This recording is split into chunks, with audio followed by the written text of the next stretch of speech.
घुटनों के दर्द का अब आसान उपाय पाइए न्यूज इंडिया 24 के साथ। जी हां, रोटरी क्लब ऑफ धनबाद के तत्वाधान में ऐसी समस्याओं पर फोकस किया गया जो कि आम है और आजकल तो यह समस्या लगभग हर उम्र के लोगों में देखा जा सकता है। क्या कारण है, क्या दवा खाना जरूरी है, क्या इलाज है इसका, आखिर कैसे पाए बिना डॉक्टर और दवा के छुटकारा ऐसी बीमारी से जो इन दिनों आम भी है और खास भी। डॉक्टर विवेक शर्मा, जो कि नारायणा के जाने माने डॉक्टर हैं, अस्थि रोग विशेषज्ञ हैं और धनबाद में इन दिनों मौजूद हैं। सुनिए क्या कह रहे हैं ऐसे हर उम्र के लोगों के लिए जो घुटनों के दर्द से परेशान हैं और डॉक्टरों के चक्कर काट रहे हैं। दिनांक 24 अगस्त दिन शनिवार को धनबाद के धनबाद क्लब में रोटरी क्लब ऑफ धनबाद ने लोगों के लिए एक ऐसा ही व्यवस्था किया कि कोई भी बिना कोई शुल्क दिए, बिना कोई अपॉइंटमेंट लिए डॉक्टर से सीधा प्रश्न कर सकता था। बहुत से लोगों ने इसका सीधा लाभ उठाया और प्रशंसा किया डॉक्टर विवेक शर्मा की और धन्यवाद दिया रोटरी क्लब को। नमस्कार, आप देख रहे हैं न्यूज इंडिया 24। मैं हूं आपके साथ पंकज सिन्हा। आज हम धनबाद के धनबाद क्लब के एक सभागार में मौजूद हैं और यहाँ पे चल रहा है रोटरी क्लब का centre of excellence. Narayana health से डॉक्टर साहब आए हुए हैं, विवेक शर्मा जी नाम है। आजकल लोगों के अंदर एक सामान्य सा बीमारी ये हो गया है कि बहुत कम एज में ही उन्हें जॉइंट पेन यानी कि घुटनों में दर्द महसूस होती है। सीढ़ियाँ चढ़ने में, उतरने में या फिर चलने फिरने में काफी परेशानी होने लगती है। ये समस्या एक आम हो गई है और जिससे कि लोग बहुत परेशान होते हैं। ऐसी ही बीमारी का निवारण बताएंगे डॉक्टर विवेक शर्मा जी। स्वागत है आपका हमारे न्यूज चैनल में।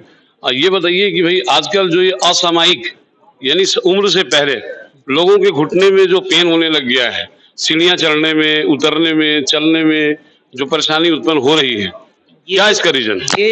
ये जो प्रॉब्लम है ना, ये मैं थोड़ी देर पहले भी डिस्कस कर रहा था, बता रहा था। ये शुरू होती बहुत पहले जी। ये शुरू तब होती है कि आजकल जो लोग आदत पड़ गई ना, यहाँ से वहां तक जाना है तो वो स्कूटर पे जाना है या बाइक लेनी है या हम गाड़ी से उतरेंगे, घर में भी बैठे हैं तो बैठे बैठे काम है, चलना नहीं होता है। अगर चलना नहीं होगा तो आपकी मसल्स वीक होनी है, चाहे वो पैर की हो, कमर की हो। तो मेरे ख्याल से चलना एक कारण जो हमारा चलना छूट गया। आप अगर पुराने हमारे उसमें जाएं, देखिए हमारे परदादा दादा वगैरह सब चलते थे, किलोमीटर पे किलोमीटर चलना, काम करना। काम कम हो गया, सब कंप्यूटर पे मोबाइल देख के आधे काम हो जाते हैं। तो ये जो एक लापरवाही है अपने शरीर को लेके, ये रीजन है, ये कॉज कर रही है आपके घुटनों की प्रॉब्लम्स को। तो ये एक दिन में नहीं होता, शुरू होता है कमर के दर्द से, शुरू हो जाएगा बहुत पहले, आपको समझ भी नहीं आएगा। कमर का दर्द हो रहा है, आपकी जो गियर बोलते हैं, एंकल का दर्द हो रहा है। ये करते करते जब 5-10 साल निकल जाएंगे तब जाके घुटनों में आना शुरू होगा और तब आप फिर भी आप ढीले पैरे रहते हैं। फिर आपने कहीं जाके दुकान से किसी ने बोला भैया हमारा दवाई खा लो, उससे ठीक हो जाओ, वो खा लिया, आयुर्वेदिक खा ली, होम्योपैथिक खा ली, करते करते करते इतना खराब हो जाएगा कि फिर आपको ऑपरेशन की जरूरत पड़ती है। तो मैं इसलिए बोलता हूँ कि समय से जब शुरू हुआ है तभी आप अपने को चीजों के जो कि इंपॉर्टेंट है उस पर आप ध्यान दो। अपना आप जब अगर आप किसी का पेट निकला उसको पेट कम कीजिए, जो मैं बहुत बोलता हूँ कि ये जरूरी है, क्योंकि एक एज के बाद वो नहीं कर सकते हैं। अगर आप पेट कम करेंगे तो आपका मसल, जो स्पाइन की कोर मसल्स, वो स्ट्रांग रहेंगी। आपके जो नीचे के पैर की मसल्स हैं उनको स्ट्रांग कीजिए। अगर ये रखते हैं तो आप बहुत दिन तक खींच सकते हैं। सी एजिंग प्रोसेस तो एजिंग प्रोसेस तो कोई नहीं बदल सकता ना, बुढ़ापा तो आएगा ही शरीर में, बट इसको आप पीछे कर सकते हैं कि घुटने खराब जो आज 50 साल में हो रहे हैं 70-80 में हो जाके हो, 75 में हो, या किसी के ना हो। ये आपके एक्सरसाइज पे डिपेंड करेगा। ये बहुत अच्छी बात है। तो कहीं कहीं साइंस इतना डेवलप कर गया और जो लोगों को आराम प्रस्त बना दिया है, जिसके वजह से ये परेशानी उत्पन्न हो रही है। और डॉक्टर साहब ने बहुत अच्छी बात कही कि भाई अपना पेट कम कीजिए और वॉकिंग कीजिए, पैदल चलना बहुत जरूरी है। सर एक और बात है, मतलब कि आमतौर पे लोग कहते हैं कि भाई खड़े होकर के पानी पीने से या ठंडे पानी का सेवन करने से घुटना का मतलब कि दर्द होता है, इसी के बारे में क्या बोलेंगे? ये कहीं भी लिखा हुआ नहीं है कि ये करने से ये होता है। सिंपल है, जब तक प्रूव नहीं है। अगर कहीं प्रूफ है, पेपर्स में प्रूफ है या जर्नल में प्रूफ है या किसी पे स्टडी हुई है हजारों लोगों को लेके, तब आप बोल सकते हैं भैया ये है। ये स्टडी नहीं है, ये सोचना है कि पूर्णिमा के दिन में दर्द बढ़ गया, इसके दिन में दर्द बढ़ गया, आज ये ठंडा है तो दर्द, इससे कोई रिलेशन मेरे को तो नहीं लगता है कुछ है। पर हाँ, बिलीफ है, मैं लोगों का बिलीफ में बिलीव करता हूँ कि है भाई, उनको तो उसको फॉलो करें। बट एक जरूर काम करें, उसके साथ साथ अपना वर्जिश जरूर करें। एक्सरसाइज अगर आप रेगुलर 15 मिनट 1 साल तक कर रहे हैं, आपको अपने आप मालूम चलेगा कि घुटने का दर्द कितना कम हो गया। किसी को कुछ करने की जरूरत नहीं पड़ेगी। बिल्कुल सही बात है।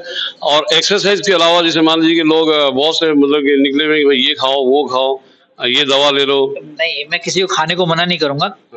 हमारा सिर्फ एक ही चीज है, एक एज में खाना इतना खाओ जिसको पचा सको, जितना पचा सक रहे हैं उतना खाइए। अगर आपको लग रहा है कि आप पचा नहीं सक रहे हैं, आपका वेट बढ़ रहा है, तो ऑब्वियसली ये कहाँ जाएगा, कहीं ना कहीं तो जाएगा। अगर आपके शरीर पे मोटापा आ रहा है तो ये बाहरी मोटापा नहीं है, ये अपने अंदर इंटरनल ऑर्गन जिसको बोलते हैं उस पे भी जम रहा है। फैट तो हर जगह जमता है, लीवर पे भी जमेगा, हार्ट पे भी जमेगा, हर जगह जम, तो ये इंटरनली भी फैट जमता है, तो फैट तो कम करना है। तो आप मेरा सिर्फ इतना ही कहना है, जितना आप पचा पा रहे हैं उतना खाइए। अगर आप इतना पचा पा रहे हैं तो इतना खाइए। आप अगर फ्राइड खा के रात दिन आप उसको गला पा रहे हैं तो करिए। सब स्पोर्ट्समैन करते हैं, ऐसा तो नहीं है कि स्पोर्ट्समैन उनकी होती है रेस्ट्रिक्ट डाइट्स, पर वो खाते भी हैं फिर जम के। तो अगर किसी को जम के खाना है तो फिर जम के पचाना है, सिंपल। अगर आप वो नहीं कर पा रहे हैं तो अपना बेसल जो मेटाबॉलिज्म होता है बॉडी का, उसको कम करने के लिए कम खा लीजिए। ये भी सही है। बहुत कम शब्दों में डॉक्टर साहब, आप जरा सा मतलब कि तकलीफ दूंगा मैं आपको, क्या बोलना चाहेंगे हमारे यूथ को, हमारे युवाओं को, जो कि परेशान हो जाते हैं घुटने के दर्द से और तरह तरह की दवाई मतलब मेडिसिन वगैरह का सेवन करके, और भी मतलब कि शरीर को कहते हैं कि भाई after effect of the medicine is the bad. कहने का मतलब है कि दवा चाहे जब भी लिया जाए, किसी चीज के लिए क्यों ना लिया जाए, उसके बाद का जो प्रतिक्रिया होती है वो कहीं ना कहीं आपके शरीर को ही झेलनी पड़ती है। तो ऐसे मतलब कि यूथ को और युवाओं को क्या बोलना चाहेंगे? युवाओं के लिए तो एक ही है कि आपका यंग एज में आप बहुत कुछ सह सकते हैं, जो हम बोलते हैं जी। तो बेटर है कि जो आप दवाइयों पे खर्च कर रहे हैं अपना टाइम, आप अपना सीधा सीधा खर्च के अपने योगा पे कीजिए, अपने एक्सरसाइजेस पे कीजिए, अपना मेडिटेशन पे कीजिए। अगर आपने 15 मिनट रोज का दे दिया, तो मैं बोल रहा हूँ, लिख के दे रहा हूँ, 6 महीने में अपने को डिफरेंस आपको समझ आना शुरू हो जाएगा। सिर्फ 15 मिनट दीजिए। बहुत बहुत धन्यवाद। तो डॉक्टर विवेक शर्मा की राय जरूर माने, क्योंकि हेल्थ इज वेल्थ। कहा भी गया है कि प्रथम सुख है निरोगी काया। यदि काया निरोगी है तो सभी सब सुख आपके लिए हैं, और यदि काया ही निरोगी नहीं है तो सारे सुख व्यर्थ हैं। Pankaj Sinha, news India 24। धनबाद से पंकज सिन्हा की रिपोर्ट।